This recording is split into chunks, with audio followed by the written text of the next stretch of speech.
Hello everyone, welcome to W S cube tech. Myself Deep और हम लोग पढ़ रहे हैं सी प्रोग्रामिंग। फ्रेंड्स, आज के वीडियो में हम लोग बात करने वाले हैं ऑपरेटर्स के ऊपर कि सी में कौन कौन से ऑपरेटर होते हैं और वो किस तरह से वर्क करते हैं और किस वैल्यू के साथ में वर्क करते हैं और उस पर क्या एक कॉम्पिटिटिव लेवल पर एग्जाम में क्वेश्चन बनाए जा सकते हैं, उनका किस तरह से एक प्रैक्टिकल रियल लाइफ एग्जाम्पल में उसका यूज किया जा सकता है, उसकी हम लोग सब कुछ बात करने वाले हैं। तो चलिए शुरुआत करते हैं हमारे टॉपिक की, ऑपरेटर की। तो दोस्तों, जो हमारे पास ऑपरेटर है, ये जो ऑपरेटर सी में अलाउड है वो टोटल 6 ऑपरेटर होते हैं। ठीक है। अब 6 जो ऑपरेटर है वो कौन-कौन से हैं, वो कैसे वर्क करते हैं, एक बार उसका जस्ट इंट्रोडक्शन देख लेते हैं। उसके बाद में हम लोग वन बाय वन उनको डिटेल में एक्सप्लेन करेंगे। ठीक है? चलिए, तो हम बात कर रहे हैं ऑपरेटर्स। ठीक है? तो ऑपरेटर्स जो होते हैं दे आर जैसे कि प्लस, माइनस, मल्टीप्लाई, डिवाइड है ना? तो मैं फॉर एग्जांपल लिख देता हूँ, प्लस है, माइनस है, मल्टीप्लाई है, डिवाइड है। ठीक है? डिवाइड को हम लोग इस तरह से लिखते हैं। एक मॉडुलस होता है, एक कुछ हमारे पास में और भी ऑपरेटर है। तो ये जितने भी ऑपरेटर है दोस्तों, ये कहलाते हैं, ये जो सिंबल आपको दिखाई दे रहे हैं, ये सिंबल कहलाते हैं एक तरह का टोकन है। जैसे कि हमने पढ़ा था कि टोकन जो होते हैं हमारे पास में, कुछ टोकन को हम लोग कीवर्ड कहते हैं, कुछ को हम लोग आइडेंटिफायर कहते हैं, कुछ को हम लोग लिटरल कहते हैं। उसी तरह से ये भी एक वर्ड है जी, ऑपरेटर भी एक क्या होता है, वर्ड होता है। इनको हम लोग कहते हैं पंचुएटर। क्या कहते हैं इनको? पंचुएटर। पंचुएटर वो टोकन होते हैं या वो वर्ड होते हैं जिनकी एक स्पेसिफिक मीनिंग होती है। ठीक है? और वो सिंबल की फॉर्म में आपको दिखाई देते हैं, जैसे कि ये वाले। तो ये सारे जो सिंबल आपको दिखाई दे रहे हैं, ये सब पंचुएटर है और इनकी सबकी एक मीनिंग होती है। वो मीनिंग पहले से ही फाइनल है, आप उस मीनिंग को चेंज नहीं कर सकते। लाइक कीवर्ड, जैसे ये जो है प्लस का सिंबल, ये काम लेते हैं हम लोग एडिशन के लिए। ठीक है? तो इस ये हमेशा एडिशन ही करेगा, इसका मतलब नहीं है कि आप इससे कुछ और करवा सकते हैं। ठीक है? तो ये सब पंक्चुएटर है और जिनका एक-एक पर्टिकुलर एक मीनिंग होती है और हमारा कंपाइलर उस मीनिंग को बहुत बेहतर ढंग से जानता है। तो पहली बात तो ये हुई कि ऑपरेटर किस तरह के टोकन होते हैं। तो ऑपरेटर जो है हमारे पास में पंक्चुएटर्स होते हैं। ठीक है? पंक्चुएटर तरह का वर्ड्स होता है। नाउ अब हम लोग बात करेंगे कि हमारे पास में ऑपरेटर करते क्या है। तो ऑपरेटर कोई भी अरिथमेटिकल या लॉजिकल या लो लेवल प्रोग्रामिंग की ऑपरेशंस परफॉर्म करते हैं। तो दोस्तों ध्यान से सुनिएगा, ये करते क्या है? ये करते हैं, कुछ ऑपरेशन परफॉर्म करते हैं। ये ऑपरेशन जो होंगे, कुछ अरिथमेटिकल ऑपरेशन हो सकते हैं, like plus, minus, multiply, divide, less than, greater then. ठीक है? और कुछ लॉजिकल ऑपरेटर भी होते हैं, जैसे कि लॉजिकल एंड, लॉजिकल और कुछ जो ऑपरेटर होते हैं जो बिट्स पर काम करते हैं, उनको हम लोग लो लेवल प्रोग्रामिंग या लो लेवल ऑपरेटर भी कहते हैं। तो एक बार देख लेते हैं हमारे पास कौन-कौन से ऑपरेटर होते हैं। तो ऑपरेटर हमारे पास में 6 है। 6 ऑपरेटर है जो कि सी में सपोर्ट करते हैं और जिनको हम लोग यूज़ कर सकते हैं। अब इनको हम लोग वन बाय वन सीखते जाएँगे, है ना? जो पहला जो ऑपरेटर है उसको हम लोग कहते हैं अरिथमेटिकल ऑपरेटर। अरिथमेटिकल ऑपरेटर, ये आपने मैथमेटिक्स में भी देखा होगा। ऑपरेटर को मैं शॉर्ट में ओपी लिख रहा हूँ, ठीक है दोस्तों? तो आपने ये मैथमेटिक्स में देखे होंगे, प्लस, माइनस, मल्टीप्लाई, डिवाइड, जितने भी उनको अरिथमेटिकल कहते हैं। इसके बाद में हम लोग बात करेंगे रिलेशनल ऑपरेटर की। इसको हम लोग कंपैरेटिव ऑपरेटर भी कहते हैं। कंपैरेटिव ऑपरेटर, ये क्या करते हैं? ये कंपैरिजन करते हैं। ये भी मैथमेटिक्स में होते हैं, जैसे कि less than, greater than, less than, equal to, not equal to, है ना? ये जो सारे, ये हमारे मैथमेटिक्स में भी अवेलेबल है। अब हम लोग बात करेंगे लॉजिकल ऑपरेटर की। लॉजिकल ऑपरेटर, ये हमारे मैथमेटिक्स में नहीं होते जनरली। ठीक है? तो लॉजिकल ऑपरेटर जो होते हैं वो 3 होते हैं, एंड, और नॉट। तो इनकी भी हम लोग बात करेंगे कि लॉजिकल ऑपरेटर किस पर वर्क करते हैं और किस तरह से काम करते हैं। ठीक है? इसके बाद में हम लोग पढ़ेंगे bit wise operator. Bit wise, इसको हम लोग बाइनरी ऑपरेटर भी बोलते हैं दोस्तों। बाइनरी ऑपरेटर, या फिर बाइनरी सही वर्ड नहीं रहेगा, तो इसको हम लोग बिट वाइज ऑपरेटर भी बोल देते हैं। ठीक है? तो ये जो बिट वाइज ऑपरेटर है दोस्तों, है ना, ये काम करते हैं बिट्स के ऊपर। इनको हम लोग लो लेवल ऑपरेटर भी कहते हैं, क्योंकि दोस्तों लो लेवल का मतलब होता है बाइनरी लेवल पर जाकर। तो ये जो भी काम करेंगे ये बाइनरी के ऊपर काम करेंगे, इसलिए इसको हम लोग बिट वाइज या लो लेवल ऑपरेटर भी कहते हैं। फिर इसके बाद हम लोग बात करेंगे असाइनमेंट ऑपरेटर की। असाइनमेंट ऑपरेटर की, ठीक है? तो असाइनमेंट ऑपरेटर जैसे कि ये वाला, ठीक है, इसका काम क्या है, इसका कैसे यूज करते हैं। और इसके बाद में जितने भी छोटे मोटे ऑपरेटर और बच गए हमारे पास में, उसको हम लोग मिसलेनियस कैटेगरी में रख देंगे। मिसलेनियस ऑपरेटर उनको नाम देंगे, जैसे कि कंडीशनल ऑपरेटर हो गया, साइज ऑफ ऑपरेटर हो गया। इन सभी को हम लोग मिसलेनियस ऑपरेटर में रख देंगे हम लोग। ठीक है? जो हमारे पास बच गए वो सब मिसलेनियस में हम लोग रख देंगे।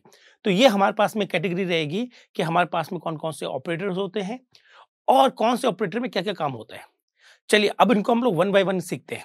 तो सबसे पहले हम लोग शुरुआत करेंगे दोस्तों अर्थमेटिकल ऑपरेटर से, तो अर्थमेटिकल ऑपरेटर। अब इसके लिए जो सबसे, सॉरी मैं थोड़ा सा नीचे लिख देता हूं,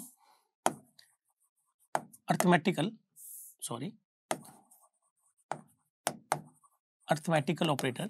ये जो अर्थमेटिकल ऑपरेटर होते हैं दोस्तों, इसको थोड़ा सा अच्छे से समझ लीजिए आप, क्योंकि आपको अगर ये समझ में आ गया तो आपको ऑलमोस्ट सारे ऑपरेटर इजीली समझ में आ जाएंगे।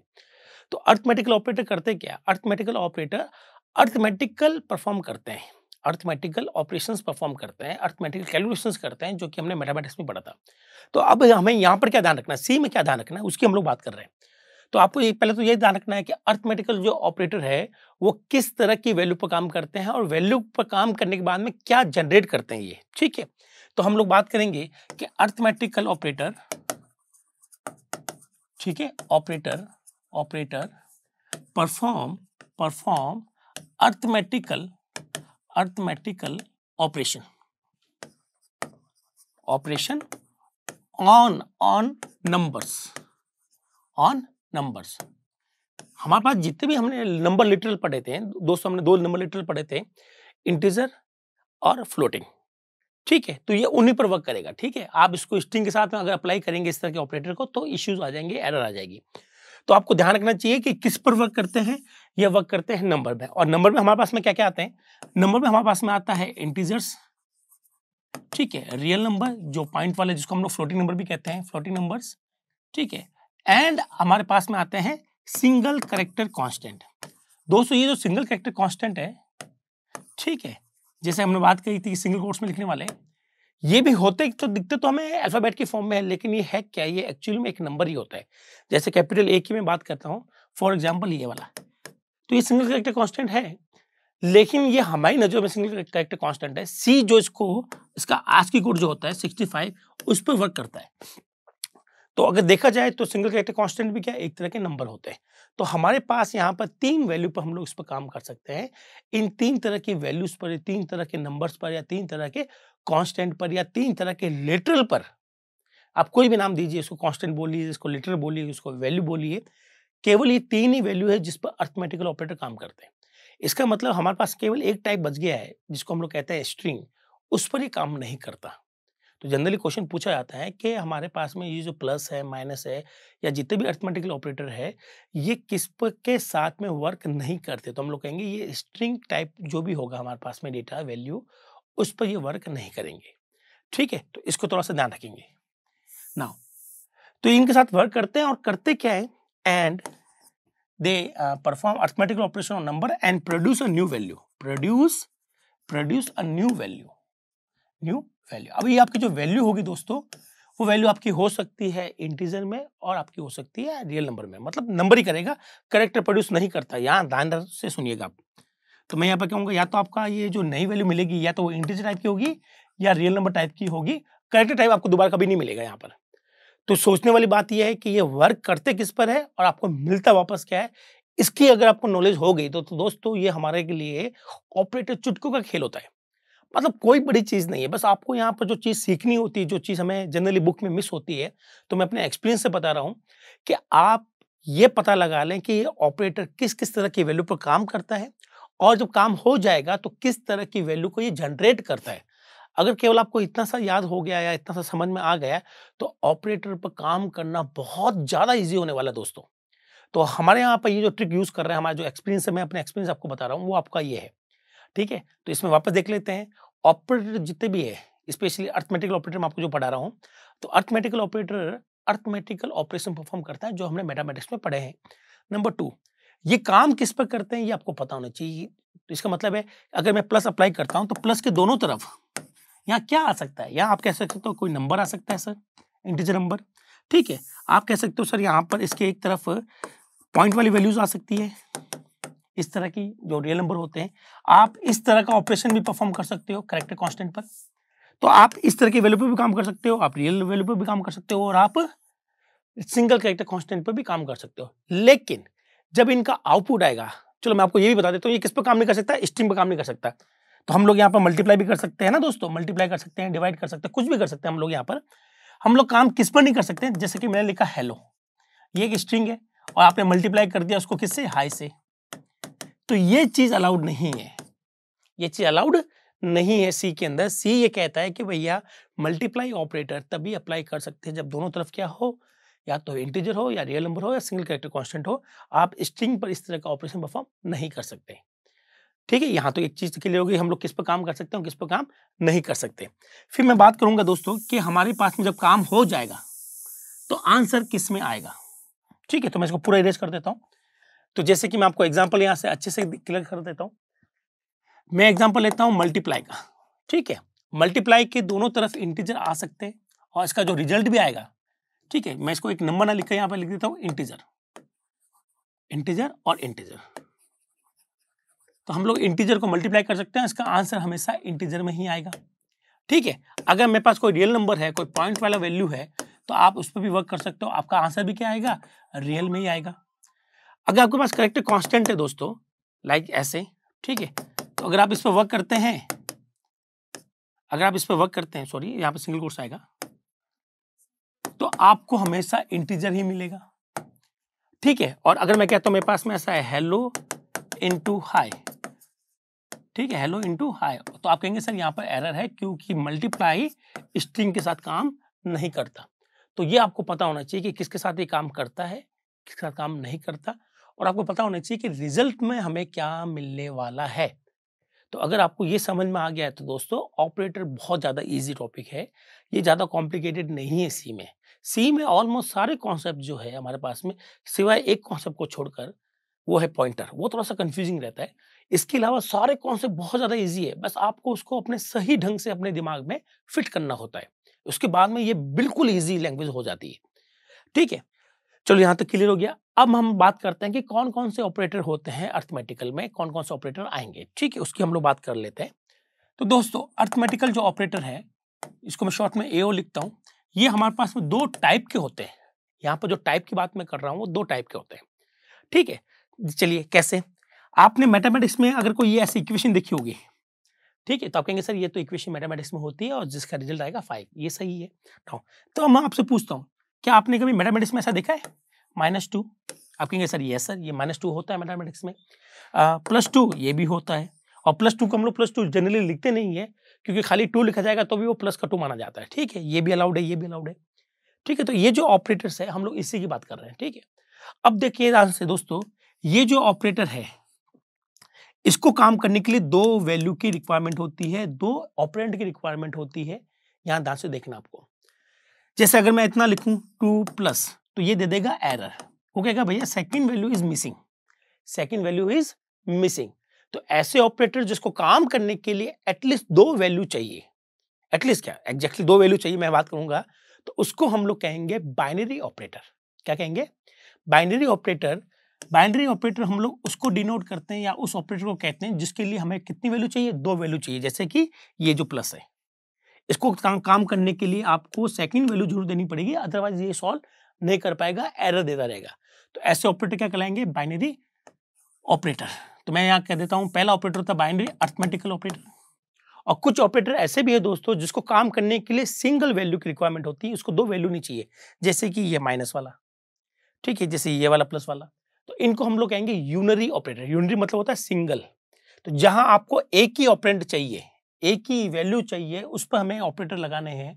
तो ऐसे ऑपरेटर जिसको काम करने के लिए एक ऑपरेंड या एक वैल्यू की रिक्वायरमेंट होती है, उसको हम लोग क्या कहते हैं, उसको हम लोग कहेंगे यूनरी अर्थमेटिकल ऑपरेटर।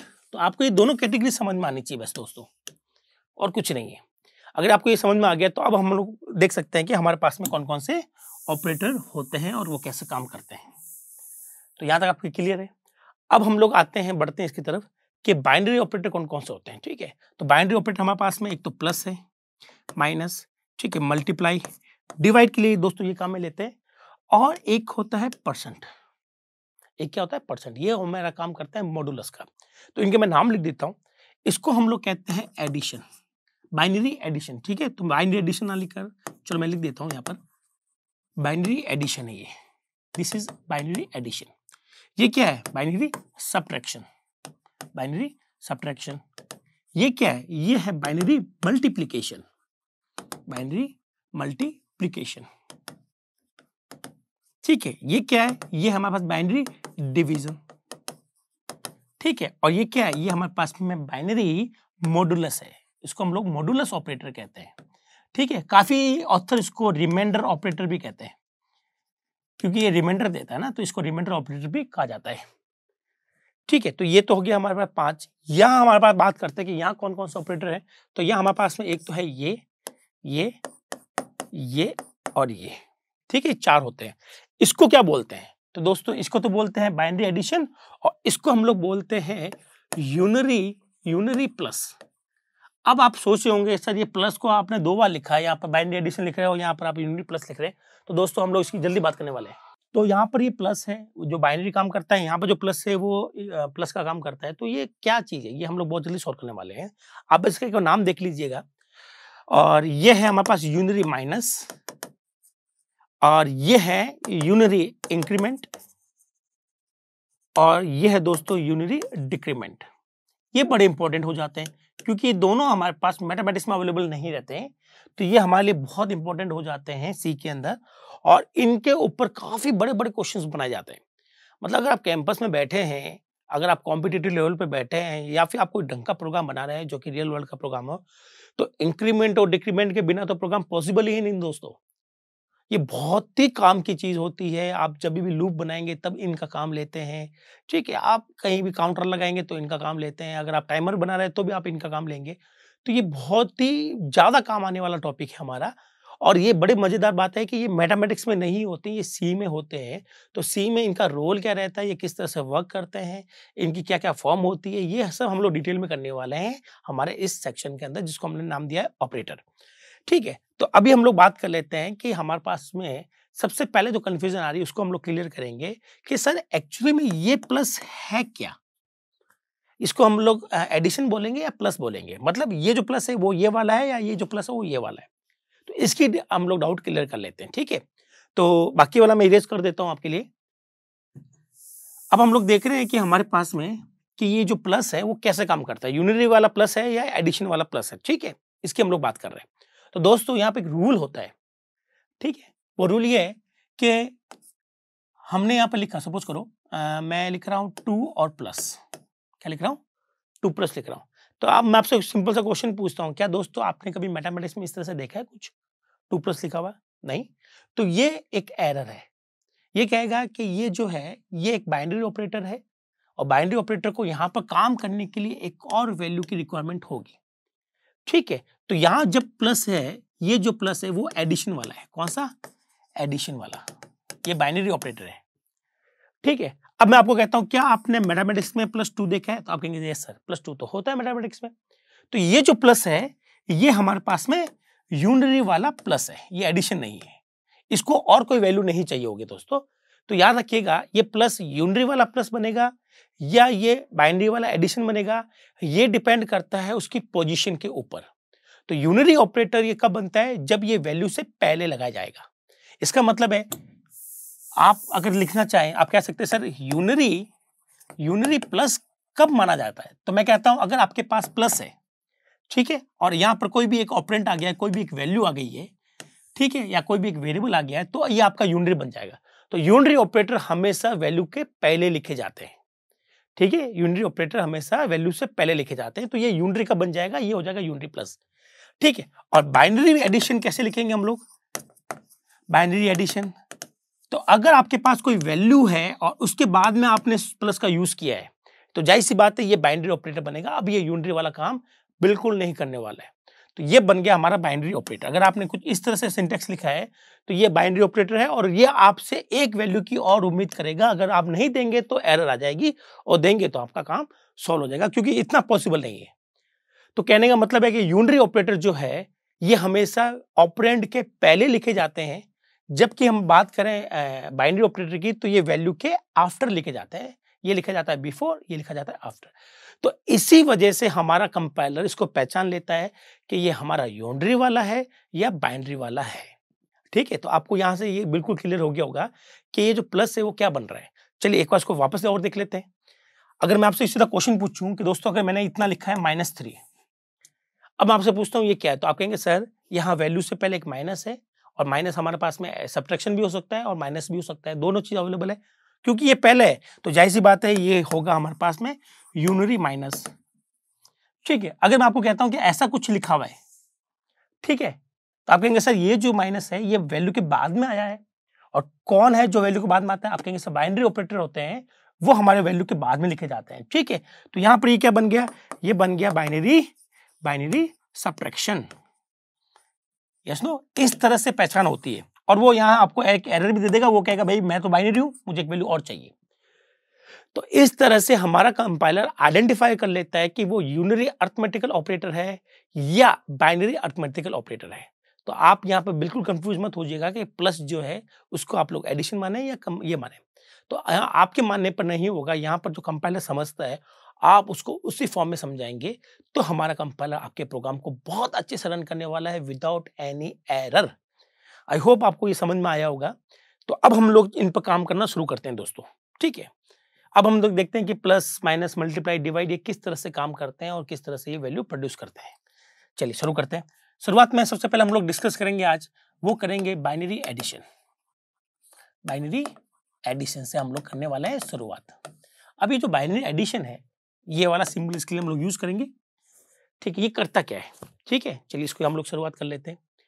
तो हम यहाँ पर 2 या 3 प्रोग्राम बना के देखेंगे और उसका बिहेवियर समझेंगे। ठीक है, तो ये करता क्या है? ये 2 वैल्यू को ऐड करेगा और एक नई वैल्यू प्रोड्यूस करेगा। जैसे हमने पहले भी कहा था कि कोई भी अरिथमेटिकल ऑपरेटर हो, ये हमेशा काम करते हैं और काम करते हैं इंटीजर पर या फ्लोट पर या फिर कैरेक्टर कांस्टेंट पर, देन ये प्रोड्यूस करते हैं एक नई वैल्यू। ठीक है, तो हम लोग यहाँ पर ये काम करने वाले हैं। तो देखते हैं कि वो काम कैसे होगा। ठीक है, तो हम लोग यहाँ पर कुछ प्रोग्राम बनाते हैं। मैं ये मान के चलता हूँ कि आपने हैश इंक्लूड लिख लिया है प्रोग्राम के अंदर, आपने इंटीजर मेन लिख लिया है। अब मेन के अंदर क्या आएगा वो हम लोग लिखेंगे ताकि हमारे पास बोर्ड पर काफ़ी जगह मिल जाए काफ़ी प्रोग्राम लिखने के लिए। ठीक है, तो दोस्तों मैं सबसे पहले यहाँ पर लिखूंगा, बिना वेरिएबल के यूज़ करना चाहूँगा, तो मैं यहाँ पर लिखूंगा प्रिंट एफ। मैंने लिखा 2 + 3। ठीक है, तो ये हमारा प्रिंट एफ है। प्रिंट एफ के अंदर आप कोई भी ऑपरेशन कर सकते हैं, कोई दिक्कत नहीं है। तो प्रिंट एफ के अंदर ये वाला जो पोर्शन होता है जिसको हम लोग कहते हैं वेरिएबल स्ट्रिंग, ये पहले रन होता है और ये प्रिंट नहीं होता। यहाँ पर क्या होगा, यहाँ पर आपने जो भी लिखा है तो पहले वो उसको ऐड करेगा 2 + 3 5, फिर वो क्या करेगा 5 की बाइनरी को स्टोर कर देगा हमारे सिस्टम में टेम्परेरी। फिर अभी भी इसका आउटपुट मैं पूछता हूँ, आपको इसका आउटपुट क्यों नहीं आएगा? क्योंकि आउटपुट तब तक नहीं आएगा जब तक कि हम लोग यहाँ पर इसको कुछ लिखना दे। तो हमने यहाँ पर लिखा %d, क्या लिखा? %d। ये %d क्या करेगा, यहाँ पर जो भी बाइनरी है 5 की उसको वापस बाइनरी से डेसिमल बनाएगा, उस डेसिमल को यहाँ पुटअप कर देगा। मतलब ये जो 5 की बाइनरी हमने बनाई है उस बाइनरी से वापस ये 5 बना के यहाँ रख देगा और डबल कोट्स के बीच 5 आ चुका है, इसलिए हमारा आंसर क्या आएगा? 5 आएगा। ठीक है, तो अब हम लोग ये बहुत बार डिस्कस कर चुके हैं कि प्रिंट वर्क कैसे करता है। बस आपको यहाँ पर अब ऑपरेटर पर फोकस करना है। तो 2 + 3 लिखेंगे तो आंसर क्या आएगा हमारे पास में? आंसर आएगा 5। ठीक है, आप इसको ऐसा भी बना सकते हो कि आप यहाँ पर 2 वेरिएबल ले लीजिए, इंटीजर a जिसकी वैल्यू आपने 2 ले ली। अब यहाँ पर जो वैल्यू है वो आप यहाँ पर फिक्स कर सकते हैं और चाहे तो यूजर से भी पूछ सकते हैं। ठीक है, यूजर कैसे पूछेंगे वो भी हम लोग देख लेते हैं। और b की वैल्यू ले ली 3। इस लाइन को ऐसा भी लिखा जा सकता है दोस्तों, b = 3। दोनों का मतलब सेम होता है, कोई इफेक्ट नहीं पड़ेगा प्रोग्राम पर, सेम परफॉर्मेंस सेम काम यहाँ पर होगा। यहाँ आपने a और b ले लिया। ठीक है, और आप चाहे तो यहाँ पर ऐसा लिख सकते हो print F %d a + b। तभी भी हमारे प्रोग्राम में कोई भी किसी तरह का इशू नहीं आएगा। आप चाहे दोस्तों ऐसा ही भी कर सकते थे कि आपने एक एक्स्ट्रा c ले लिया, c = आपने लिख दिया a + b। तो a + b जो भी होगा 2 + 3 5 goes to 5, नहीं सॉरी 5 goes to c। तो ये जो होता है इसका काम क्या होता है, ये जो वैल्यू है वो वैल्यू इसमें पुट कर देता है। ठीक है, तो यहाँ पर a की वैल्यू है 2, b की वैल्यू दे रखी है 3, 2 + 3 5। अब ये जो 5 है ये असाइनमेंट ऑपरेटर होता है, ये इसमें c में डाल देगा और फिर आप लोग c को प्रिंट कर सकते हो, प्रिंट है %d, c। तो आपके पास अभी भी आंसर क्या आएगा? 5 आएगा। ठीक है, इसका मतलब ये जो प्लस ऑपरेटर है ये डायरेक्टली एक नंबर पर काम कर सकता है और एक वेरिएबल पे भी काम कर सकता है। ये मैं आपको इसलिए समझा रहा हूँ क्योंकि दोस्तों कुछ ऑपरेटर ऐसे हैं जो नंबर के साथ काम नहीं करते हैं, वो सिर्फ वेरिएबल के साथ काम करते हैं, जैसे कि इंक्रीमेंट और डिक्रीमेंट। ठीक है, तो यहाँ मेरा समझाने का मेन मकसद यही था आपको कि यार ऐसा हमेशा ट्रू नहीं होता कि आपका कोई भी ऑपरेटर नंबर के साथ भी काम कर जाए और इसके साथ भी काम कर जाए। ठीक है, तो जैसे जैसे मैं ये बोल रहा हूँ कि आपको आप इससे समझ जाएंगे। आप इस यहाँ से देख सकते हैं आराम से इस चीज को। जैसे कि मैंने लिखा प्रिंट ऑफ यहाँ पर मैं लिखता हूँ integer a equal to 2 b equal to 3। ठीक है, दो ही ले लेते हैं। तो print f % d a plus b, यहाँ पर कोई एरर नहीं है, आंसर इसका क्या आएगा 5 आएगा। 2 और 3 की वैल्यू 5 हुई, 5 को इसने प्रिंट कर दिया, ये आएगा। आप ऐसा भी कर सकते हो दोस्तों, % d 10 + 20, तो 10 + 20 30, 30 को हमने प्रिंट कर दिया, तो आंसर ये भी सही है और आंसर इसका आएगा 30। ठीक है, तो आप देख रहे हैं कि प्लस जो है वो नंबर के साथ में डायरेक्टली काम कर रहा है और हमारे वेरिएबल के साथ में भी काम कर रहा है। अब मैं आपको बताता हूँ कि कुछ ऑपरेटर हैं जो नंबर के साथ काम कभी नहीं करते हैं। जैसे कि आप ऐसा a++ मान ले, तो a कोई वेरिएबल है ना, तो आप a++ लिख सकते हो या आप इसको ++a लिख सकते हो, ये दोनों सही है, ये भी सही है ये भी सही है, और दोनों में कुछ फर्क भी होता है, वो हम लोग बात करेंगे। लेकिन दोस्तों आप कभी ऐसा मत कीजिएगा, ठीक है, या फिर ऐसा मत कीजिएगा ना, तो आप ये कर सकते हो ना ये कर सकते हो। इसका मतलब इंक्रीमेंट डिक्रीमेंट इकलौते ऐसे ऑपरेटर हैं जो सिर्फ और सिर्फ वेरिएबल के साथ काम करते हैं, वैल्यू के साथ डायरेक्टली काम नहीं करते। तो अगर आपने सीधा यहाँ पर नंबर लिख दिया, चाहे वो पॉइंट वाला नंबर हो चाहे वो इंटीजर नंबर हो, तो आपकी यहाँ एरर जरूर आएगी। क्यों आएगी? क्योंकि इंक्रीमेंट और डिक्रीमेंट जो है वो कभी भी डायरेक्ट वैल्यू पर वर्क नहीं कर रहे होते हैं दोस्तों। आप डायरेक्टली यहाँ पर कोई भी एक कांस्टेंट नहीं दे सकते। तो इंक्रीमेंट डिक्रीमेंट के लिए बहुत जरूरी है कि उसके दोनों तरफ, जैसे चाहे ये वाली फॉर्म हो चाहे ये वाली फॉर्म हो, तो इंक्रीमेंट डिक्रीमेंट तभी काम करेगा जब उसको वेरिएबल की फॉर्म में कोई भी आइटम दिया जाएगा। जबकि ये जो एडिशन है ये आप वेरिएबल के साथ भी काम में ले सकते हो और आप इसको बिना मतलब सीधा वैल्यू जो हमारा नंबर है उसके साथ में इसको काम में ले सकती हो। तो ये तो हो हमारा कॉन्सेप्ट के यार कौन से वेरिएबल के साथ काम करते हैं, कौन नंबर के साथ काम करता है। ठीक है, अब इसके कुछ फटाक से एग्जांपल भी देख लेते हैं हम लोग इसके प्लस के, उसके बाद में हम लोग और चर्चा करेंगे। ठीक है, तो देखते हैं वो क्या चीज है। हम लोग पढ़ रहे हैं बाइनरी एडिशन ये प्लस। ठीक है, तो इसके कुछ एग्जांपल हम लोग डिस्कस कर लेते हैं। सपोज कीजिए दोस्तों मैंने लिखा है यहाँ पर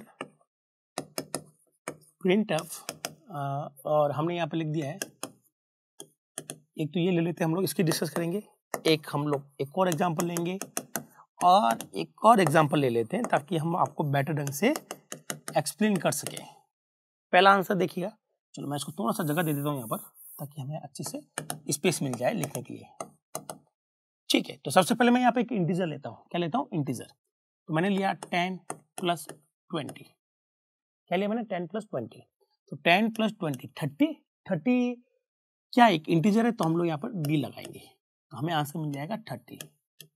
ठीक है, चलिए अब मैं यहाँ पर लिखता हूँ 10.1 + 20.1। ठीक है, ये पॉइंट वाली वैल्यू हो गई और ये हमारे पास डबल वैल्यू है। ठीक है, आपको याद रखना चाहिए कि ये डबल है, ये फ्लोट नहीं है, डबल है। तो यहाँ पर आंसर क्या आएगा? यहाँ आंसर आ जाएगा 30.2। अब ये जो 30.2 है वो डबल फॉर्मेट में है। डबल आप समझते हो ना, ऐसा नंबर जिसको हम लोग सिंपली लिखते हैं वो डबल कहलाता है, और फ्लोटिंग नंबर वो होता है जिसके पीछे f लगता है। तो यहाँ पर डबल है तो आंसर भी इसका डबल में आएगा, तो डबल के लिए हम लोग यहाँ पर लगाएंगे LF। क्या लगाएंगे? LF। तो यहाँ पर आंसर आ जाएगा 330.2। और LF की खास बात है कि पॉइंट के बाद में आपको क्या देगा? 6 डिजिट। तो एक डिजिट हमें मिल चुकी है, 2 3 4 5 और 6, ये टोटल 6 डिजिट चाहिए। तो आपको कुछ इस तरह से आंसर दिखाई देगा। अब मैं बात करता हूं करेक्टर कांस्टेंट की। आपने लिखा a + b। ठीक है दोस्तों, तो यहां हमने लिख दिया a + b, तो यहां पर भी कोई इश्यू नहीं आएगा। इसका मतलब होता है 65 और इसका मतलब होता है 66। ठीक है, तो यहां पर कोई दिक्कत नहीं है। और यहां पर जो रिजल्ट बना है वो बना है हमारे पास में 131। क्या बना है? 131।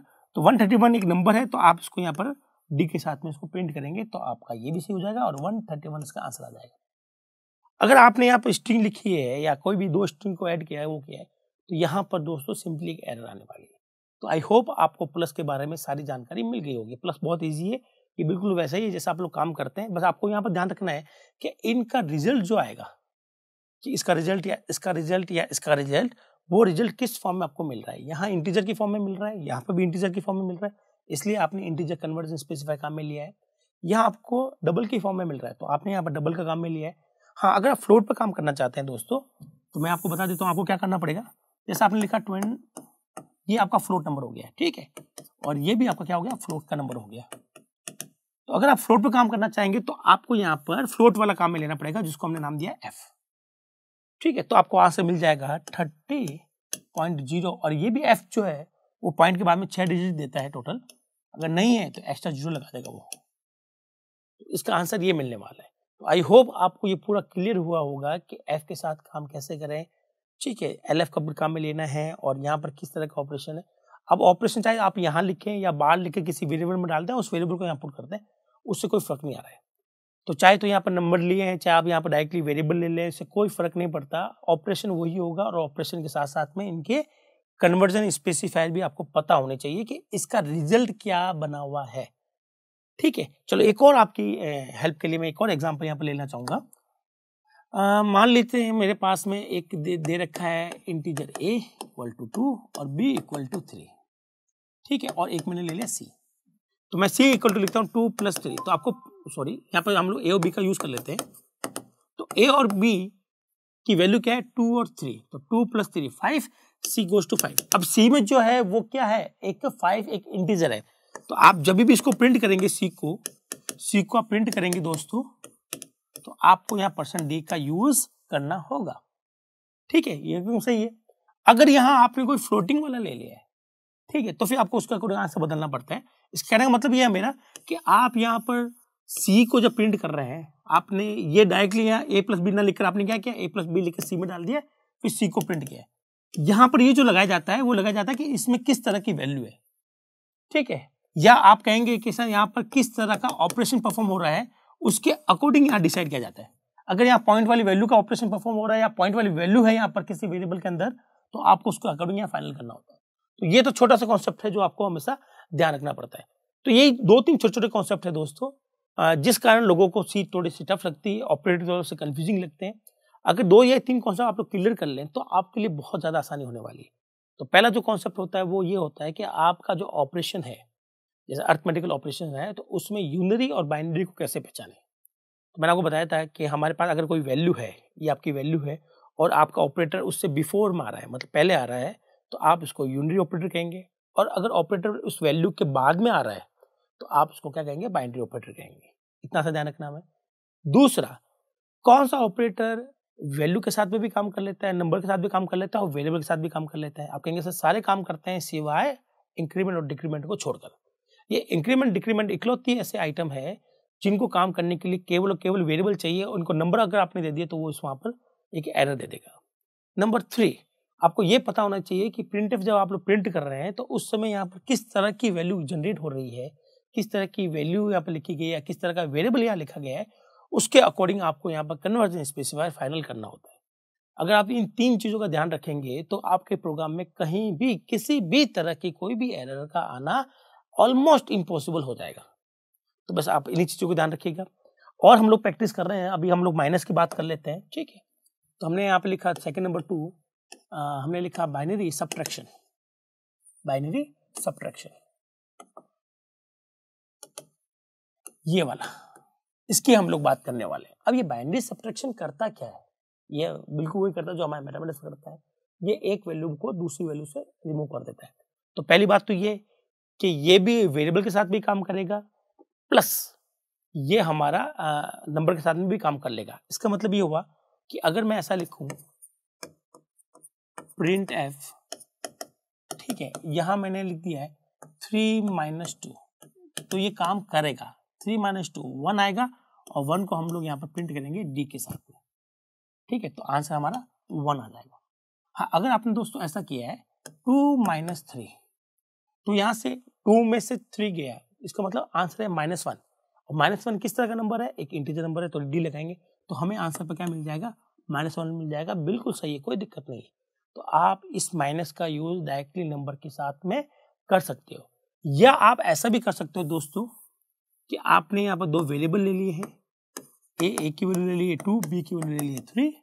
ठीक है, और आप चाहें तो इसको ऐसा भी लिख सकते थे, प्रिंट एफ a - b। तो आप वेरिएबल के साथ में भी इस माइनस का काम ले सकते हो। a की वैल्यू 2 है, 2 - b की वैल्यू 3, तो 2 - 3 -1 को प्रिंट करने के लिए %d और आपको आंसर -1 मिल जाएगा। बहुत आसान है। और यहाँ पर ये भी टेंशन लेने की जरूरत नहीं है कि नंबर आपका इंटीजर होना चाहिए, आप रियल नंबर के साथ में भी इसको काम में ले सकते हो। कैसे ले सकते हैं रियल नंबर के साथ में? आपने लिखा है 2.0 माइनस 3.0, ठीक है, तो 2.0 में से 3.0 गया तो आंसर आएगा 1.0, ठीक है। तो ये हमारे पास में डबल वैल्यू है, क्या है? डबल। तो इसका जो आंसर है दोस्तों वो आएगा माइनस का 1.0, है ना भाई। अभी माइनस का जो 1.0 है वो किस तरह का एक नंबर है? आप कहेंगे ये फ्लोट है या डबल है या लॉन्ग डबल है? आप कहेंगे सर ये तो हमारे पास में डबल है। डबल है तो डबल के लिए यहाँ पर क्या लगाना होता है हमें? LF, ठीक है, LF लगाएंगे तो हमें आंसर क्या मिल जाएगा? 1.0, क्योंकि F है तो F का काम तो है पॉइंट के बाद में 6 डिजिट देना, ये आपको आंसर मिलने वाला है, ठीक है। अगर आप फ्लोट के साथ काम करना चाहते हैं तो कोई इश्यू नहीं मुझे, आप उसके साथ भी काम कर सकते हो। 2.0f माइनस 3.0f, तो इसका आंसर आएगा माइनस 1.0f, और f है तो आपको केवल यहाँ पर f लगाना पड़ेगा। तो फ्लोट के लिए आपका f होता है, आंसर वापस आपको यही मिलने वाला है, ठीक है। तो आप इसकी टेंशन बिल्कुल मत लीजिएगा, और हम लोग इसको बार बार रिपीट नहीं करेंगे, सिर्फ इसी बार रिपीट कर रहा हूँ ताकि आपको नेक्स्ट टाइम कोई इश्यू नहीं हो।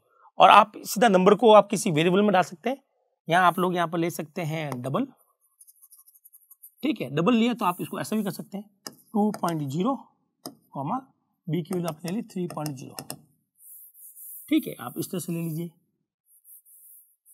और आपने यहाँ पर काम करना है। जैसे आपने लिखा b माइनस ए, तो 3.0 माइनस 2.0 आंसर आएगा 1.0, और 1.0 किस तरह की वैल्यू है? एक डबल वैल्यू है, क्योंकि सारा काम डबल पे हो रहा है, तो डबल के लिए LF लगाएंगे और हमें आंसर क्या मिल जाएगा? 1.0, 6 डिजिट के साथ में। आई होप आपको ये पूरा समझ में आएगा कि माइनस कैसे काम करता है। तो माइनस का आंसर पॉजिटिव में भी आ सकता है, नेगेटिव में आ सकता है, लेकिन आपको एक नई वैल्यू जरूर मिलने वाली है, ठीक है। ये हमारा माइनस भी हो गया। अब हम लोग बात कर लेते हैं मल्टीप्लीकेशन की, वो भी बाइनरी वाले की, ठीक है। तो तीसरा हम लोग करने वाले हैं बाइनरी मल्टीप्लीकेशन, जिसके लिए हमने स्ट्रिक का यूज करते हैं। किसका यूज करते हैं? एस्ट्रिक का। तो दोस्तों मैं आपको थोड़ा सा एक बार और बोल देता हूँ, थोड़ा सा ध्यान से सुनिएगा इस चीज को, ठीक है। ये जो है एस्ट्रिक, ये हमारे पास में 2 फॉर्म में होता है, ये भी यूनिटरी होता है, लेकिन वो अर्थमेटिक में नहीं था। मतलब मैं क्या कहना चाह रहा हूँ, मतलब आप देख लीजिए, अगर आपने लिखा ए एस्ट्रिक तो ये बन जाएगा मल्टीप्लीकेशन। क्या बन जाएगा? मल्टीप्लीकेशन बन जाएगा बाइनरी वाला, ये वाला जो हम लोग पढ़ रहे हैं, ठीक है। और आपसे एक वैल्यू की और एक्सपेक्ट करेगा, नहीं तो आपको एरर दे देगा। हाँ, अगर आपने ऐसा लिखा है एस्ट्रिक ए, तो ये जो है ये आपका मल्टीप्लीकेशन वाला नहीं है दोस्तों, ये आपका कहलाता है डी रेफरेंसिंग ऑपरेटर। क्या कहलाता है दोस्तों ये वाला? ये कहलाता है डी रेफरेंसिंग ऑपरेटर,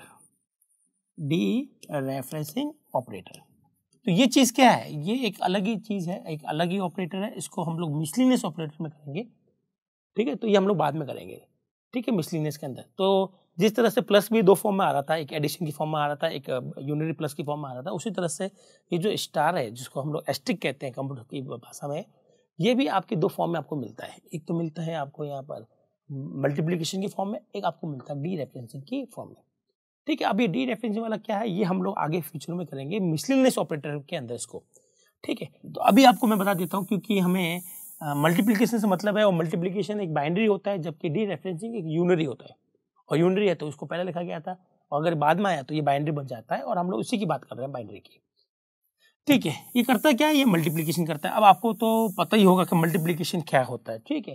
तो हम लोग अगर लिखें प्रिंट एफ, मैं केवल वही लाइन लिख रहा हूँ जो हमें समझनी है, आप चाहें तो इस लाइन को कभी भी हैश इंक्लूड वगैरह लिख लीजिएगा, इंटीजर मेन लिख लीजिएगा, उस मेन के अंदर इस लाइन को लिख लीजिएगा, कहीं इशू नहीं आएगा। बोर्ड पे जगह कम है, हमें बार बार समझाना पड़ता है, इसलिए हम लोग खाली प्रिंट एफ लिख रहे हैं दोस्तों, ठीक है। आप इसको वैल्यू के साथ में भी काम में ले सकते हो, ठीक है। और 2 into 3 6 है, 6 एक इंटीजर नंबर है, आपको आंसर 6 मिलने वाला है, कोई दिक्कत ही नहीं दोस्तों। और आप चाहें तो इसको वेरिएबल के साथ में भी काम ले सकते हो।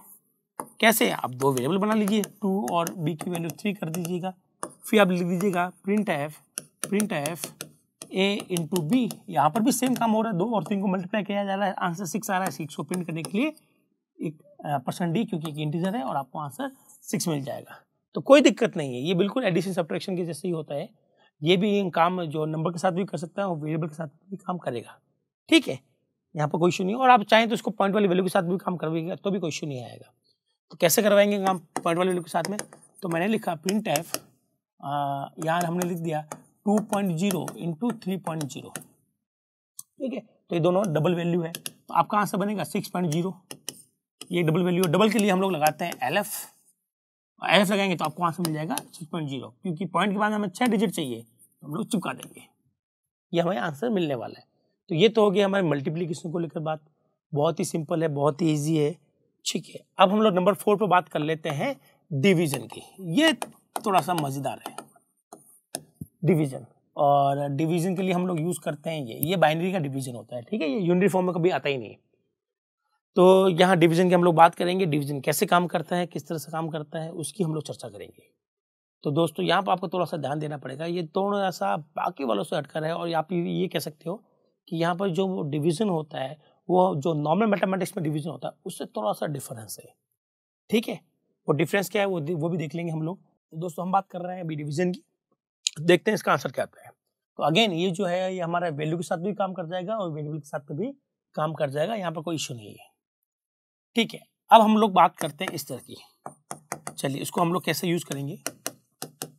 मैं यहाँ पर कोई 2 नंबर लेता हूँ, एक मैंने नंबर लिया है 7 और एक ले लिया मैंने 2। इसका मतलब है 7 को 2 से डिवाइड कर रहे हैं आप, ठीक है। तो अकॉर्डिंग टू मैथमेटिक्स, अपनी नॉर्मल मैथमेटिक्स में क्या होता है, यहाँ पर हम लोग लिखते हैं ऐसा 7 और यहाँ लिखते हैं 2, ठीक है। तो मैथमेटिक्स में इसका आंसर अलग आएगा और सी में इसका आंसर अलग आने वाला है। दोस्तों कैसा आएगा अलग वो देख लेते हैं। तो 2 3 जा 6, अब ये बच गया हमारे पास में क्या, रिमाइंडर। क्या बच गया, ये रिमाइंडर बच गया, ठीक है।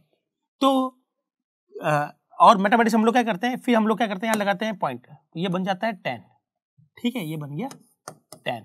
अब हम लोग लिखेंगे 5, तो ये हो गया 2 5 जा 10।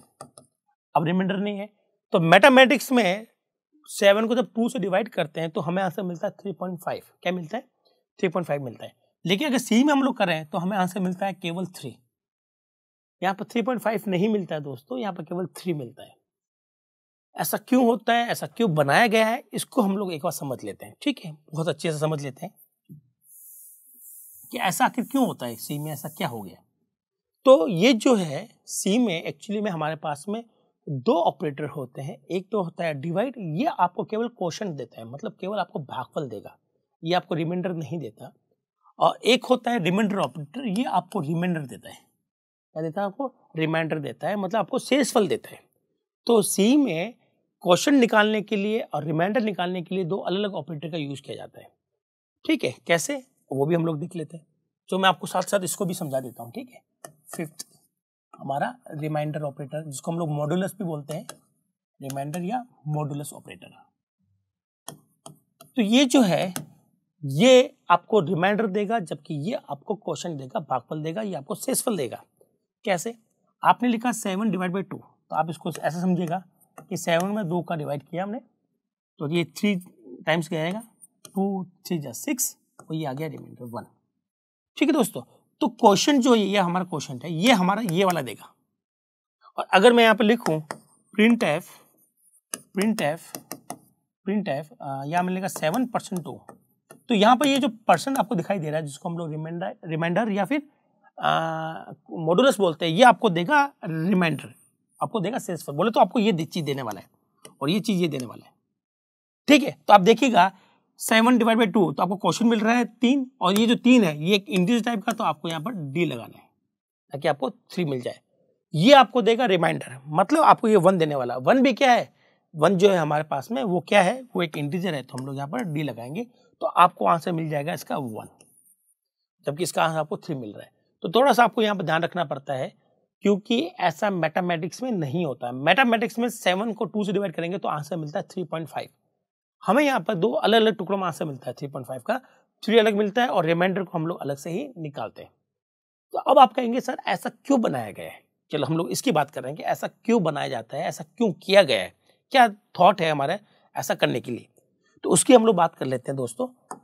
तो अगर मैं इसके लिए आपको छोटी सी इक्वेशन समझाता हूँ मैथमेटिक्स की, ठीक है।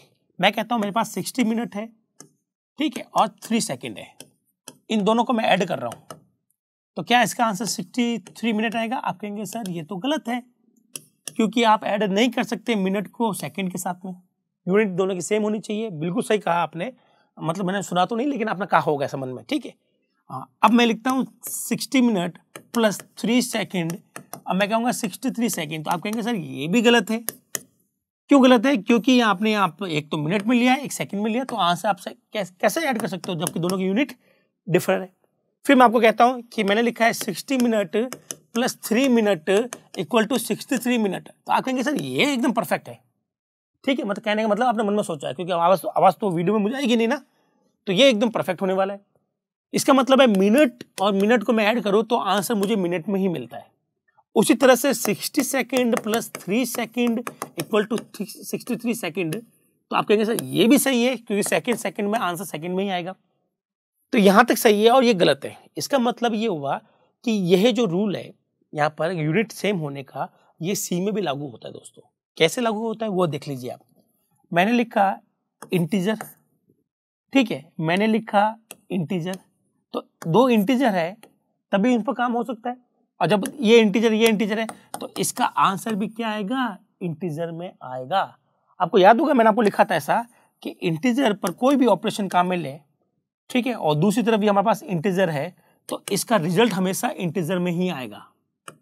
इसका रिजल्ट हमेशा इंटीजर में ही आएगा। ठीक है, तो अभी हम लोग बात कर रहे हैं, चलो ये मान लेते हैं 7.0 और डिवाइड बाई 2.0। तो दोस्तों ये एक डबल नंबर है, ये भी एक डबल नंबर है। जब दोनों डिवाइड करेंगे तो आंसर आपको पॉइंट वाली वैल्यू में आ जाएगा, डबल में आ जाएगा। तो पॉइंट वाली वैल्यू डिवाइड बाई पॉइंट वाली वैल्यू, तो आंसर भी आपका पॉइंट वाली वैल्यू में आएगा। ठीक है, इसका मतलब ये हुआ कि अगर हम लोग इसको ऐसा करें फ्लोट के साथ में, इसके साथ में देखिए हम लोग, ठीक है, मैंने लिखा दोस्तों प्रिंट एफ 7.0 डिवाइड बाई 2.0।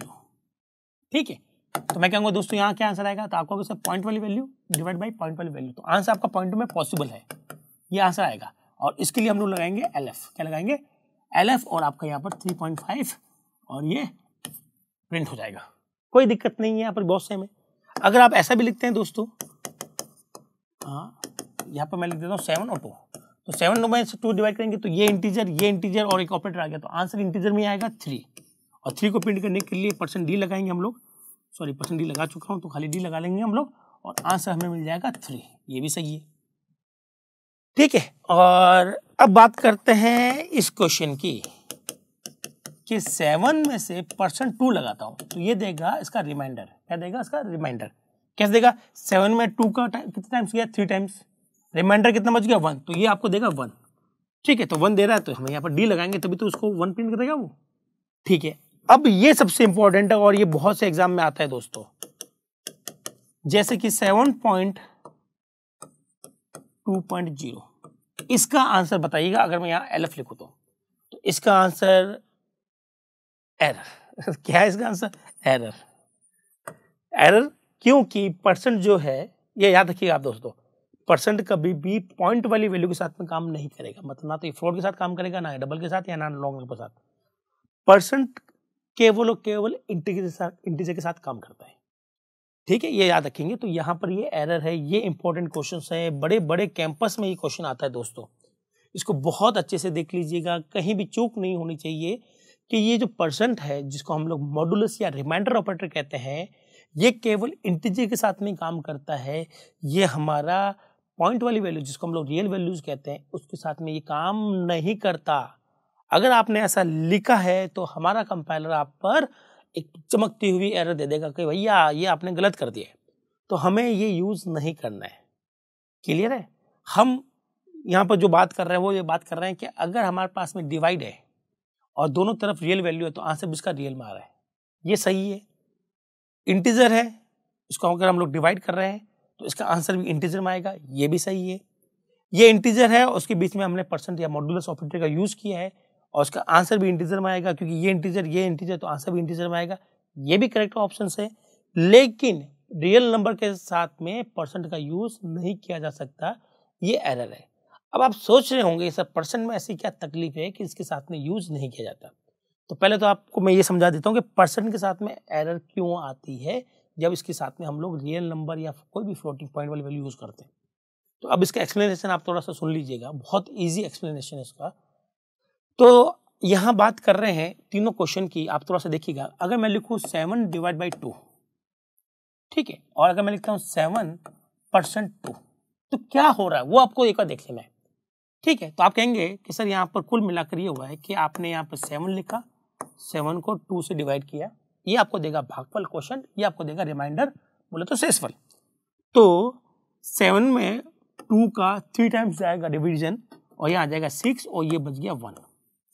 तो ये तो आपको आंसर दे देगा 3 ये वाला, और ये आपको क्या दे देगा, ये आपको देगा रिमाइंडर। क्या देगा? रिमाइंडर। ये रहा रिमाइंडर, ठीक है। तो दोस्तों ऐसा यहाँ पर इसलिए किया जा रहा है क्योंकि इंटीजर और इंटीजर में बीच कोई भी ऑपरेशन हो तो रिजल्ट इसका इंटीजर में आना चाहिए, इसलिए ऐसा किया गया।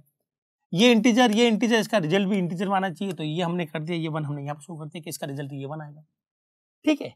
तो यहाँ पर क्वोशंट आपको अलग से मिल रहा है और रिमाइंडर आपको अलग से मिल रहा है, ये अच्छी बात है। अब क्या हो जब हम लोग ऐसा करें 7.0 2.0 7.0% 2.0, अब देखते हैं क्या होता है। यहां पर हम लोग करेंगे 7 को डिवाइड करेंगे 2 से, तो हम लोग कहेंगे सर ये 3 टाइम्स गया, कितने टाइम गया? 3 टाइम्स गया। चलो मैं ऐसे करता हूँ, आपको अपने सिंपल भाषा में समझाता हूँ, जो मैथमेटिक्स हम लोग करते हैं आज तक ना, मैथमेटिक्स में लिखा तो ये गया 3 टाइम्स, या 6, ये बच गया रिमाइंडर, ठीक है। अब ये रिमाइंडर कैसे हटता है दोस्तों, ये आप थोड़ा सा देखिएगा। इस रिमाइंडर को हटाने के लिए यहाँ पर पॉइंट लगाया तो ये बन गया 10 और ये गया 5 टाइम्स, ये आ गया 10 और आपका रिमाइंडर हट गया। इसका मतलब ये एक्चुअली में जब रिमाइंडर हटाता हूं तभी ये आता है, ठीक है। अगर मैं रिमाइंडर हटाऊंगा तभी तो ये आया है। इसका मतलब है कि जब ये पॉइंट वाली वैल्यू है, ये पॉइंट वाली वैल्यू है, उसका रिजल्ट अगर पॉइंट में आ गया तो दोस्तों इसमें आपको क्वोशंट भी मिल जाता है, रिमाइंडर भी मिल जाता है, दोनों चीज मिल रही है इसमें। क्वोशंट भी मिल गया, रिमाइंडर मिल गया, तो इसके लिए क्या बचा है? ये क्या निकालेगा? ये कुछ नहीं निकालेगा। तो ये सिंपल एक एरर है, मतलब इसका कोई सेंस ही नहीं बनता है, क्योंकि आपको यहीं पर क्वोशंट और रिमाइंडर दोनों मिल जाते हैं पॉइंट वाली वैल्यू के साथ में। जबकि अगर मैं इंटीजर के साथ में बात करूं तो आपको क्वोशंट अलग से मिलाया जाता है, रिमाइंडर अलग से मिलता है। जबकि आपको अगर पॉइंट वाली वैल्यू के साथ अगर आप डिवीजन करें तो आपको क्वोशंट और रिमाइंडर दोनों एक ही आंसर में मिल रहे हैं। क्यों? क्योंकि यहाँ पर पॉइंट वाले में आंसर आ सकता है, तो हमने यहीं से आपको क्वोशंट और रिमाइंडर निकाल के दे दिया है, ठीक है। क्योंकि इसका आंसर पॉसिबल है कि पॉइंट वाली वैल्यू, और जब पॉइंट वाली वैल्यू को डिवाइड करें तो आंसर पॉइंट वाली वैल्यू आ सकती है, क्योंकि आंसर पॉइंट वाली वैल्यू आ सकती है, इसलिए हमने इस पॉइंट वाली वैल्यू के अंदर क्वोशंट दे दिया और रिमाइंडर दोनों दे दिया आपको। जबकि यहाँ आपको नहीं मिला, क्योंकि इंटीजर के साथ कोई भी ऑपरेशन करके आप इंटीजर लगाएंगे तो आंसर उसका इंटीजर ही आएगा, पॉइंट वाली वैल्यू नहीं आ सकती दोस्तों। ये बड़ी समस्या थी हमारे पास में। यही वो रीजन है कि यहाँ पर आपको दोनों मिल जाते हैं और आपको इसके लिए कुछ बचा ही नहीं है, तो ये इसके साथ में काम करने के लिए बनाया है ना गया है। इसका मतलब आप सिंपली कह सकते हो कि जो परसेंट है उसके साथ कभी भी रियल नंबर नहीं लगाने हैं, लगाएंगे तो भैया एरर है। और एरर क्यों है? क्योंकि मैंने आपको बता दिया है कि यहीं आपको सब कुछ मिल जाता है इसी ऑपरेशन में। इस ऑपरेशन के लिए हमारे पास कुछ भी नहीं बचा हुआ है। तो दोस्तों अब हम लोग कुछ और क्वेश्चन करके देख लेते हैं इसके बारे में। तो स्पेशली हम लोग डिवाइड और प्लस के साथ में करके देख लेते हैं, डिवाइड के साथ में, कि यहाँ पर जो प्लस माइनस के ऑपरेंट आते हैं तो उसमें क्या होता है। मतलब मेरे कहने का मतलब ये है दोस्तों कि इसका आउटपुट अगर मैं आपसे पूछूं कि भाई इंटीजर a इक्वल टू हमने ले लिया है 7 और b इक्वल टू ले लिया है मैंने 2, ये मैंने ले लिया मेन के अंदर, ठीक है। फिर मैं आपसे पूछता हूँ कि यार दोस्तों इसका आउटपुट क्या आता है, यहाँ परसेंट d और यहाँ मैंने पूछा a डिवाइड बाई b, तो आप कहेंगे सर 7 डिवाइड बाई 2, ठीक है।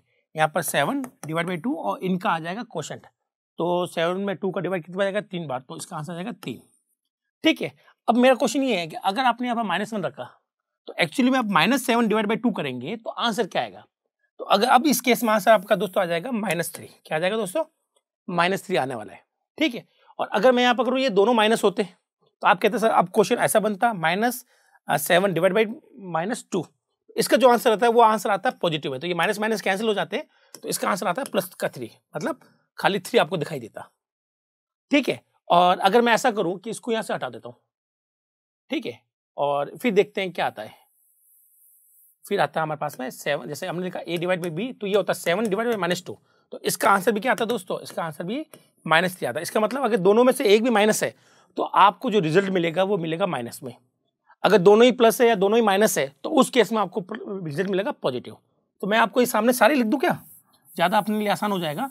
अगर मैं सारे यहीं डिस्कस कर लूँ तो इसको मैं हटा देता हूँ, ठीक है। ये % लगा दिया मैंने और यहाँ लगा दिया प्रिंट एफ, मैं सारे इसे लिख देता हूँ, आपको रिवाइज भी हो जाएगा और अपना काम भी हो जाएगा। प्रिंट एफ और एक प्रिंटफ में लिख देता हूँ ऊपर। तो जितनी भी पॉसिबिलिटीज है वो मैं सारी आपको इसी क्वेश्चन में समझा देता हूँ। कैसे? जैसे कि 7 डिवाइड बाई 2 इसका आंसर क्या आएगा, -7 डिवाइड बाई 2 इसका आंसर क्या आएगा, -7 -2 इसका आंसर क्या आएगा, और 7 डिवाइड बाई 2 माइनस का आंसर क्या आएगा। ठीक है, इसका देख लेते हैं। तो क्योंकि दोनों दोस्तों पॉजिटिव दोनों, तो इस केस में आपको आंसर मिलेगा 3। इस केस में एक नेगेटिव हो गया तो आपको आंसर मिलेगा नेगेटिव।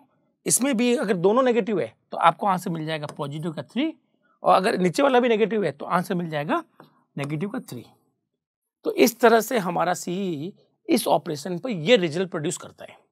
आई होप आपको ये क्लियर हुआ होगा कि यहाँ पर किस तरह से वैल्यू आई होगी। तो ये मैथमेटिकल इक्वेशन से यहाँ पर काम हो जाएगा। अब मैं क्या करता हूँ दोस्तों, अब मैं इसकी जगह ले लेता हूँ परसेंट वाला। कर लेता हूँ परसेंट वाला, ये थोड़ा सा हटकर आंसर देता है, इसलिए हम लोग इसको डिस्कस कर लेते हैं। ठीक है, ये %-2। ठीक है, अब देखते हैं कि आउटपुट क्या आता है। तो दोस्तों परसेंट में अगर एक पॉजिटिव हो दूसरा भी पॉजिटिव है तो आंसर पॉजिटिव का रिमाइंडर आएगा। साथ में अगर 2 का हम लोग डिवाइड कर रहे हैं तो रिमाइंडर आता है 1, तो यहाँ आपको पॉजिटिव का 1 मिलाई देगा। अगर एक नेगेटिव है, मतलब ये वाला नेगेटिव है, तो आपको आंसर -1 दिखाई देगा। अगर दोनों ही नेगेटिव है तो आपको आंसर +1 दिखाई देगा। और अगर नीचे वाला नेगेटिव है दोस्तों तो आपको आंसर पॉजिटिव ही दिखाई देगा। आंसर आपको पॉजिटिव ही दिखाई देने वाला है, इसका इफेक्ट नहीं आएगा। ये थोड़ा सा ध्यान में रखिएगा। इसी वजह से ये क्वेश्चन थोड़ा सा इंपॉर्टेंट हो जाता है हमारे लिए, क्योंकि जब 7 में हम लोग 2 का डिवाइड करते हैं तो रिमाइंडर जो है वो प्लस का आ रहा है। ठीक है, तो यहाँ पर प्लस का लिखा जाएगा, ना कि नेगेटिव का। और यहाँ पर मतलब -7 की बात हो रही है, -7 की, तो उसका रिमाइंडर भी माइनस में आता है, ये बात तो तय है। लेकिन यहाँ पर रिमाइंडर जो है वो इसी का निकल रहा है, तो क्योंकि ये नंबर पॉजिटिव है तो आंसर क्या आएगा, पॉजिटिव आएगा, इसका कोई इफेक्ट नहीं आता। ठीक है दोस्तों, तो आप इस क्वेश्चन को अच्छे से देख लीजिएगा कि डिवाइड के साथ में और परसेंट के साथ में क्या आंसर आ रहा है। अब मैं आपको फ्लोटिंग के लिए भी समझा देता हूँ। जो रूल हमारे इंटीजर के लिए लागू होते हैं वो फ्लोटिंग के लिए भी लागू होते हैं। तो पहली बात तो है, फ्लोट के साथ में परसेंट कभी आएगा नहीं, तो फ्लोट के साथ तो हमें केवल एक ही चीज पढ़नी है, डिवाइड को। ठीक है, उसके साथ तो हमें एक ही पढ़नी है, और हम लोग यहाँ पर भी फॉर्मेट इसमें भी चेंज कर देंगे। ठीक है, तो यहाँ मैंने लिखा फ्लोट के लिए लिखा LF, यहाँ लिखा LF और LF। ठीक है, ये LF है। ठीक है, यहाँ मैं लिख रहा हूँ अपना क्वेश्चन। तो जैसे मैंने लिखा 7.0 डिवाइड बाई 2.0, यहाँ मैं लिखता हूँ -7.0 डिवाइड बाई 2.0, यहाँ मैं लिखता हूँ -7.0 -2.0, और फिर मैं लिखता हूँ 7.0 और -2.0। ठीक है, उस केस में आंसर क्या आएगा, तो क्योंकि दोनों पॉजिटिव है तो आपको आंसर पॉजिटिव में मिलेगा 3.5। ठीक है, और अगर एक नेगेटिव है, ऊपर वाला क्वेश्चन अगर नेगेटिव है तो आपको आंसर मिलेगा नेगेटिव का 3.5।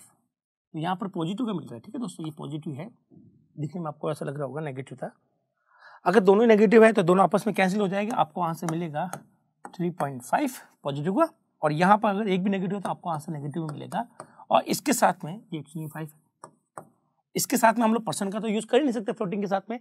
तो ये जो पूरा कॉन्सेप्ट था, इस पर सबसे ज्यादा अगर मैं पूछूं कि अर्थमेटिक पर क्वेश्चन बनेंगे नहीं बनेंगे, बहुत ही रेयर बनते हैं, और जब बनते हैं तो दोस्तों ये क्वेश्चन ज्यादा बनते हैं। तो इसको आप एकदम अच्छे से समझ लीजिएगा, और स्पेशली इंटीजर जब आते हैं और परसेंट आता है तो उसको अच्छे से समझ लीजिएगा, तो आपके लिए काम बहुत ही आसान हो जाएगा। यहाँ पर कुछ नहीं है, यहाँ पर सिर्फ मैथमेटिक्स का कॉन्सेप्ट भी लागू हो रहा है, और जिस वजह से हम लोग कर रहे हैं। ठीक है, तो ये तो हुआ दोस्तों वो सारा काम जो हमने करना है। बाकी मल्टीप्लाई के साथ में, प्लस के साथ में, सब्ट्रैक्शन के साथ में कोई भी इश्यू नहीं आएगा, वो बिल्कुल वैसे ही जैसा आप मैथमेटिक्स में करते हो। बस थोड़ा सा यहाँ पर ध्यान रखना है कि डिवाइड के केस में और परसेंट के केस में क्या आंसर आ सकते हैं जब हमारे ऑपरेंट नेगेटिव और पॉजिटिव होते हैं उस केस में। तो ये तो था हमारे पास में इस रिगार्डिंग कि भैया अपने पास में क्या क्वेश्चन बन सकते हैं नेगेटिव और पॉजिटिव ऑपरेंट के।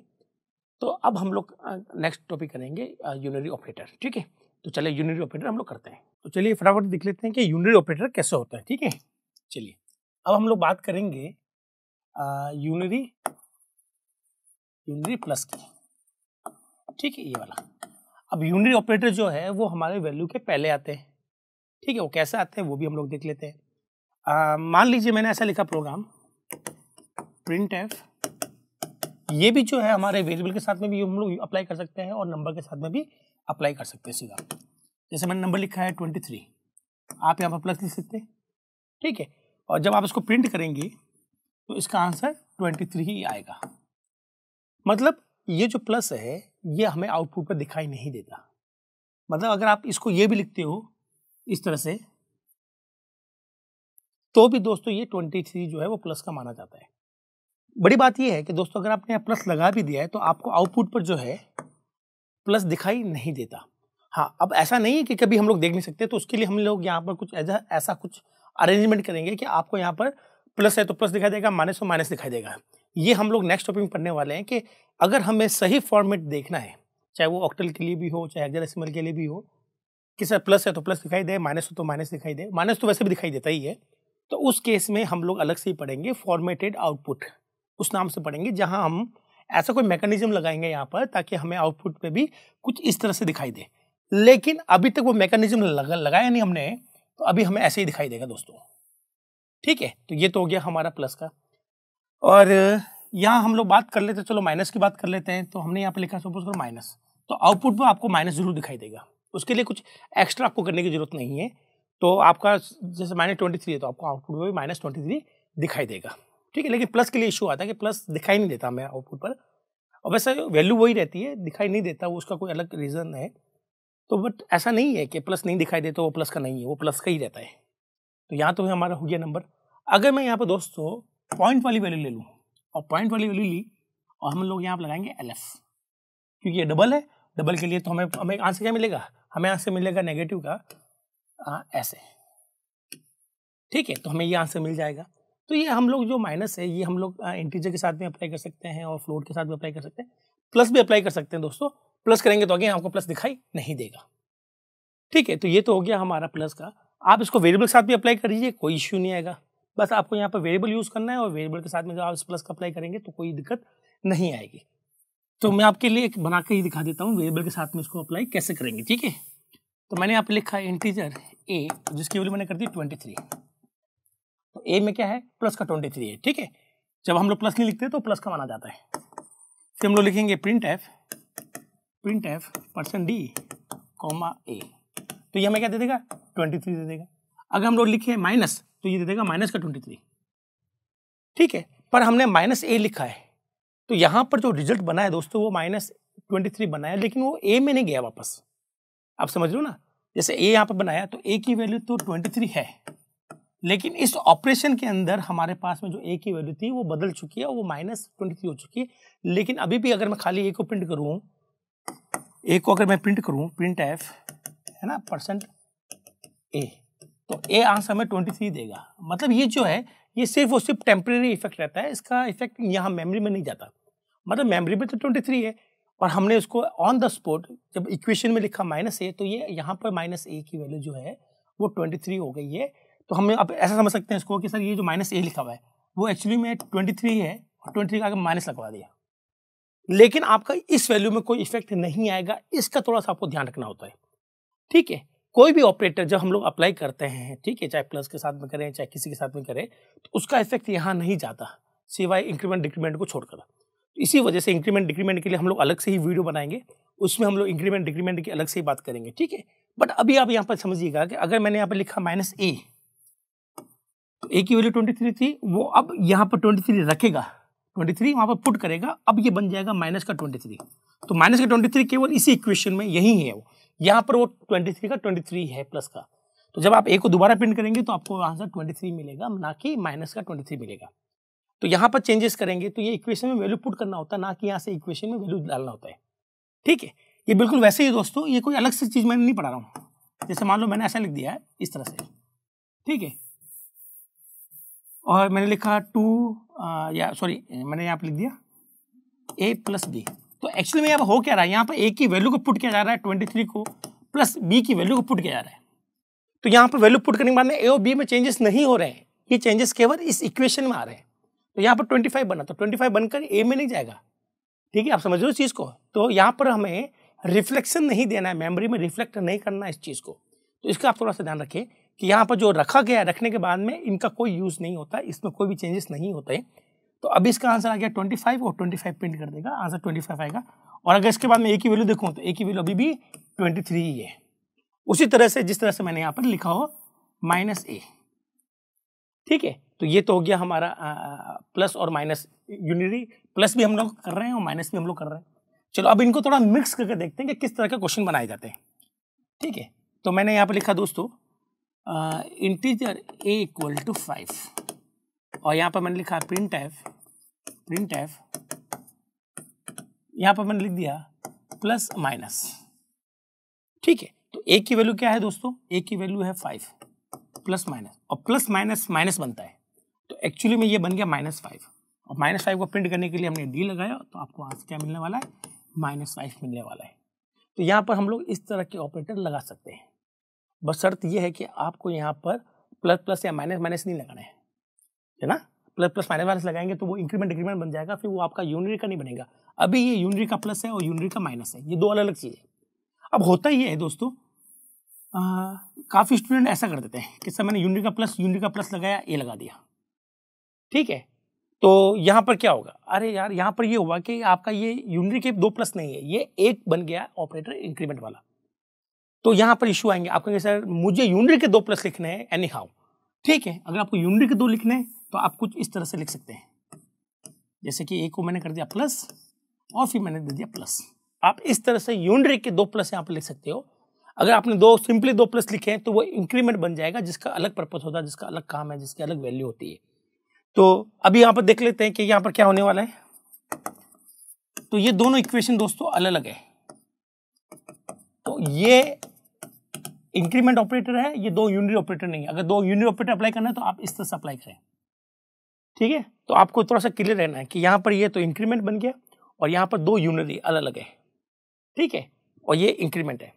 और जब आप ऐसा लिखते हो, इस तरह से लिखते हो दोस्तों आप, तो इस तरह से क्या होता है, वो जानता है कि भैया ये कोई इंक्रीमेंट नहीं है और ये कोई डिक्रीमेंट नहीं है, तो वो खुद ब खुद उसको एक यूनिटरी का प्लस मान लेगा और एक यूनिटरी का माइनस मान लेगा, ठीक है। तो आप इसका ध्यान रखेंगे कि आप लोग यहाँ पर माइनस प्लस लिख सकते हो, प्लस माइनस लिख सकते हो, लेकिन आपको अगर प्लस प्लस और माइनस माइनस अप्लाई करने हैं, एक साथ 2 यूनिट अप्लाई करने हैं, तो आप इस वे से अप्लाई नहीं करेंगे दोस्तों। यहाँ से ये करने से यहाँ पर इंक्रीमेंट ऑपरेटर बन जाएगा, ना कि 2 यूनिट बनेंगे। अगर 2 यूनिट चाहिए तो बहुत आसान है कि आपको ब्रैकेट लगाकर उनको सेपरेट करना पड़ेगा।